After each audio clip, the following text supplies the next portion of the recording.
चीन दौरे के बाद ईरान युद्ध पर बड़ा फैसला संभव है। इजरायली मीडिया में फिर युद्ध शुरू होने का दावा किया जा रहा है। सेंटकॉम और आईडीएफ के बीच एक हाई लेवल बैठक हुई है और यह दावा किया जा रहा है कि युद्ध फिर से शुरू होगा। जल्द खुल सकता है अमेरिकी सैन्य ऑपरेशन विंडो, ये एक रिपोर्ट कह रही है। हॉर्मुज नाकाबंदी बढ़ाने या युद्ध छेड़ने पर नजर है। तो सेंटकॉम और आईडीएफ की मीटिंग, सवाल है कि मीटिंग हुई क्यों?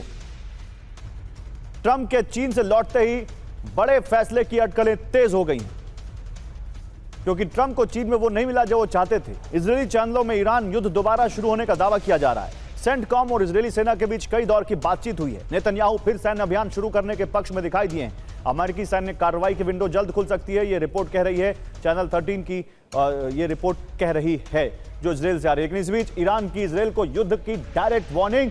ईरान पर दोबारा हमला किया तो फिर होगी हार, ये ईरान ने वार्निंग दे दी है। जैसे मैंने कहा था कि ईरान कौन सा खाली बैठा है, वो भी तो तैयारी किए बैठा है।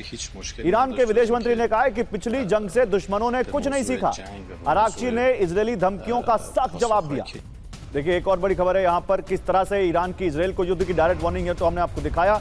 ईरान ने कहा है कि फिर से अगर हमला किया तो उनकी फिर से हार होगी। पिछली जंग से इजरायल ने और अमेरिका ने कुछ नहीं सीखा, ये उन्होंने कहा। लेकिन ईरानी संसद के स्पीकर कालीबाफ ने भी अमेरिका को चेतावनी दी है। अमेरिका पर भारी पड़ेगी जंगी सनक, ये कहा है उन्होंने कहा कि युद्ध का बोझ नहीं उठा पाएगी अमेरिका की अर्थव्यवस्था। 39 ट्रिलियन डॉलर के भारी भरकम कर्ज में डूब चुका है अमेरिका। अमेरिका ने हमला किया तो मुंहतोड़ जवाब देंगे, यह भी कहा है कालीबाफ ने।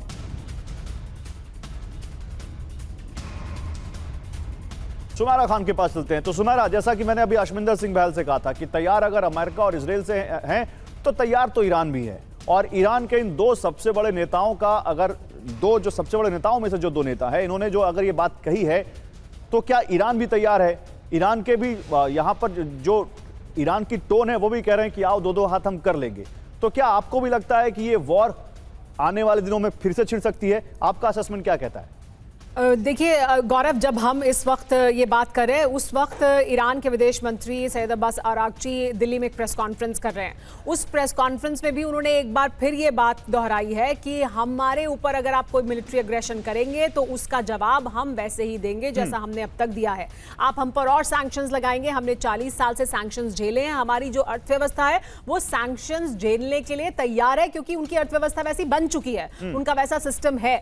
तो उनका ये साफ तौर पर एक फिर उन्होंने प्रेस कॉन्फ्रेंस में दिल्ली में दोहराया है और बार बार ये कहा है कि अगर मिलिट्री एग्रेशन होगा तो हम जवाब देने के लिए तैयार हैं। आप सम्मान से बात करेंगे, आप डिप्लोमेसी को मौका देंगे तो हम उसके लिए तैयार हैं। उन्होंने ये भी कहा है कि चीन अगर ऐसा कोई पहल करता है, अगर भारत भी करता है, उसका स्वागत है, यानी डिप्लोमेसी का स्वागत है। लेकिन जो सीज फायर है उसको लेकर उनके साफ शब्द ये थे कि ये बहुत प्रिकेरियस है। इस वक्त इस तरह हमने बहुत मुश्किल से उसे बचा कर रखा है, यानी वो कभी भी खत्म हो सकता है, कभी भी टूट सकता है, इस तरह की परिस्थिति बन सकती है।